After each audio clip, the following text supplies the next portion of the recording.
राजस्थान के चुनावी रण में फुल एक्शन अब दिख रहा है। पीएम मोदी ने कई रैलियों के साथ ही रोड शो किया तो कांग्रेस पार्टी और राजस्थान सरकार पर ताबड़तोड़ हमला भी बोला।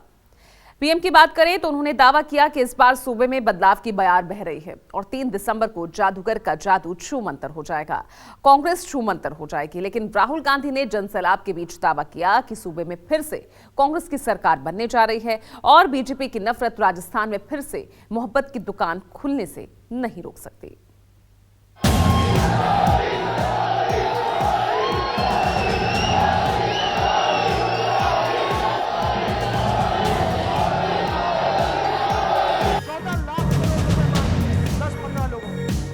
करौली और धौलपुर जादूगर को साफ साफ संदेशा दे रहा है। 3 दिसंबर जादूगर ही छूमंतर, 3 दिसंबर कांग्रेस ही छूमंतर। हमारा लक्ष्य जो बीजेपी ने नफरत फैलाई है, हिंसा फैलाते हैं, उसके खिलाफ खड़े होने का था। सब लोग ये देश जानता है कि हिंदुस्तान नफरत का देश नहीं है, मोहब्बत, भाईचारा और इज्जत का देश है। इसीलिए हमने यात्रा में नारा दिया, नफरत के बाजार में हमें मोहब्बत की दुकान खोलनी है। पीएम मोदी ने सियासत के जादूगर के छूमंतर होने की तारीख तय की तो राहुल गांधी ने दावा किया कि मोहब्बत की दुकान दोबारा खुलेगी। हालांकि पीएम मोदी ने कांग्रेस को परिवारवाद का पर्याय भी बताया, लेकिन राहुल ने आरोप लगाया कि बीजेपी तो गरीबों का धन सिर्फ एक शख्स के नाम करने के लिए तरह तरह के हथकंडे अपनाती है, हिंसा नफरत से लोगों का ध्यान भटकाती है। वीरांगना है हमारे पास, भक्त प्रहलाद की, राणा सांगा की प्रेरणाएं हैं, लेकिन कांग्रेस के लिए सिर्फ और सिर्फ एक परिवार ही सब कुछ है। कांग्रेस ने गली चौराहे, स्कूल, अस्पताल, सरकारी योजनाएं, सब कुछ एक परिवार के नाम पर ही कर दिया है। देश में बीजेपी नफरत क्यों फैलाती है? नफरत का कारण बेरोजगारी और महंगाई है। बीजेपी का सिस्टम आपका ध्यान बेरोजगारी और महंगाई से हटाने के लिए नफरत पे ले जाता है। बीजेपी का लक्ष्य, आरएसएस का लक्ष्य कि हिंदुस्तान के गरीब लोगों को धन ना मिल जाए। राजस्थान के बारां में पीएम मोदी ने सीएम गहलोत पर महिलाओं के अपमान का आरोप लगाया, लेकिन राहुल गांधी ने वनवासी और आदिवासी शब्द का जिक्र कर पीएम मोदी को ही कटघरे में खड़ा कर दिया। ये मुख्यमंत्री कहते हैं कि राजस्थान में महिलाएं झूठ बोलती हैं, झूठे केस दर्ज कराती हैं। मैं आज राजस्थान को भरोसा देता हूं, भाजपा सरकार महिलाओं के खिलाफ अत्याचार करने वालों पर सख्त से सख्त कार्रवाई करेगी। पहले हर भाषण में नरेंद्र मोदी आदिवासियों को वनवासी कहता था। उसके भाषण देख लीजिए, आप वनवासी हो। जैसे ही मैंने ये बात बोली कि वनवासी में और आदिवासी में फर्क है और नरेंद्र मोदी खबरदार, आपने वनवासी शब्द का प्रयोग किया, उसके बाद नरेंद्र मोदी ने वनवासी बंद कर दिया। जब तक कांग्रेस पार्टी है तब तक आदिवासियों की अधिकारों की हम रक्षा करेंगे।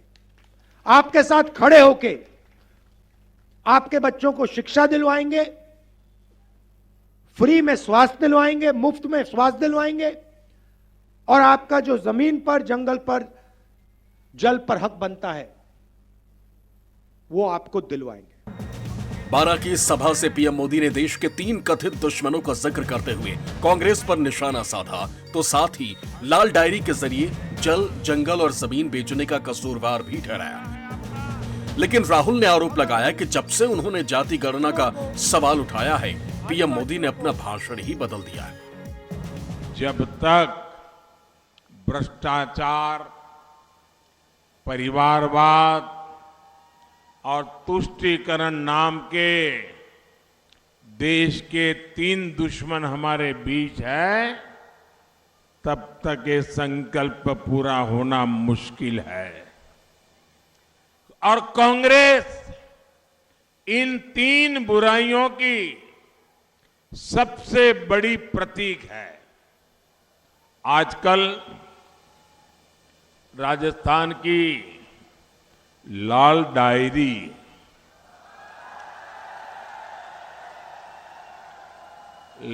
डायरी की सबसे अधिक चर्चा है। इस साल और इस लाल डायरी के पन्ने जैसे जैसे खुल रहे हैं, वैसे वैसे जादूगर जी के चेहरे पर हवाइयां उड़ रही है। अब मैंने यह पार्लियामेंट में बोला, नरेंद्र मोदी जी जाति जनगणना करिए।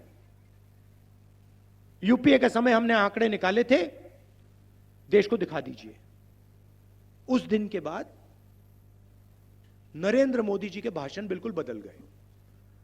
पहले यहां राजस्थान में आते थे, मध्य प्रदेश में जाते थे, छत्तीसगढ़ में जाते थे, कहते थे मैं ओबीसी हूं, मैं ओबीसी हूं। हर भाषण में 10-15 बार मैं ओबीसी हूं, मैं ओबीसी हूं। जिस दिन मैंने जाति जनगणना की बात की, जिस दिन मैंने कहा कि ओबीसी की आबादी कितनी है, उस दिन के बाद नरेंद्र मोदी कहते हैं, भाइयों और बहनों, हिंदुस्तान में एक ही जात है, गरीब। चुनाव लड़ना है तो मैं ओबीसी, भागीदारी देनी है तो एक ही जात। राजस्थान के रण में जाति गणना के जिद के साथ राहुल गांधी ने ओबीसी की आबादी का आंकड़ा भी बता दिया। लेकिन सूबे में कमल खिलाने के लिए पसीना बहा रहे केंद्रीय गृह मंत्री अमित शाह ने राहुल गांधी की काबिलियत पर ही सवाल उठा दिया। देश में कम से कम 50% पिछड़े लोग हैं। अगर हम पिछड़ों को, आदिवासियों को, दलितों को, गरीब जनरल कास्ट के लोगों को भागीदारी देना चाहते हैं, देश में अधिकार देना चाहते हैं, तो हमें 2 चीजें पहले पता लगानी पड़ेंगी। सबसे पहले किसकी कितनी आबादी है। सबसे पहले जाति जनगणना की जरूरत है। परिवारवाद, मोदी जी ने चंद्रयान को लॉन्च किया, सोनिया जी राहुल जी को लॉन्च करना चाहती। मगर मैं तो कांग्रेस वालों को कहता हूं, ये कैसा यान है कि सोनिया जी 2015-14 से 20 बार लॉन्च कर चुकी है, लॉन्च ही नहीं होता है। राहुल गांधी ने आरोप लगाया कि बीजेपी गरीबों और आदिवासियों को पढ़ने नहीं देना चाहती ताकि वो सत्ता की साजिश को समझ ना सके। लेकिन पार्टी अध्यक्ष जेपी नड्डा ने कहा कि राजस्थान की जागरूक जनता गहलोत सरकार की विदाई तय कर चुकी है। आपको कहते हैं हिंदी सीखो, अंग्रेजी मत सीख लेना। मगर अगर आप बीजेपी के किसी भी नेता से पूछो, भैया आप कहते हो कि हमें अंग्रेजी नहीं सीखना, आपके बच्चे कौन से स्कूल में पढ़ते हैं?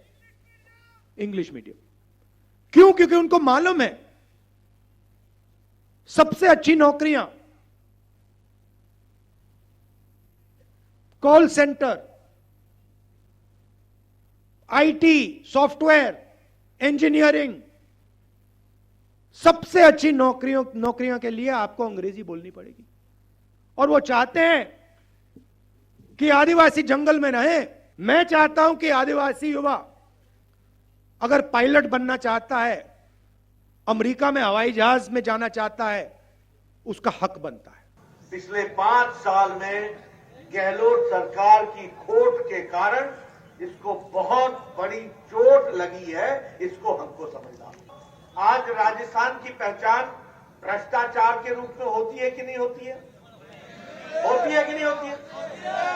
आज राजस्थान की चर्चा बहु बेटियों के साथ अत्याचार की होती है कि नहीं होती है?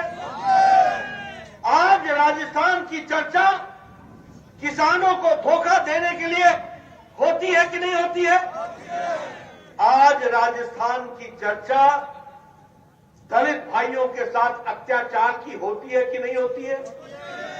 आज राजस्थान की चर्चा धार्मिक ध्रुवीकरण और भाई को भाई से लड़ाने का, हिंदू मुस्लिम के बीच में लड़ाई लगाने का काम गहलोत सरकार ने किया कि नहीं किया? एक तरीके से राजस्थान को ग्रहण लग गया और वो ग्रहण हटाने का समय 25 तारीख है। 25 तारीख को आप राजस्थान को फिर से विकास की पटरी पर आप डालें। 200 सीटों वाली राजस्थान विधानसभा के चुनाव एक ही चरण में 25 नवंबर को होने। हालांकि श्री गंगानगर जिले की श्री करणपुर विधानसभा सीट से विधायक और कांग्रेस उम्मीदवार गुरमीत सिंह कुन्नर का निधन होने के कारण इस सीट पर चुनाव स्थगित हो गया। लिहाजा 25 नवंबर को 199 सीटों पर ही वोट डाले जाएंगे। KJ Shivsan, Jaipur, news 24।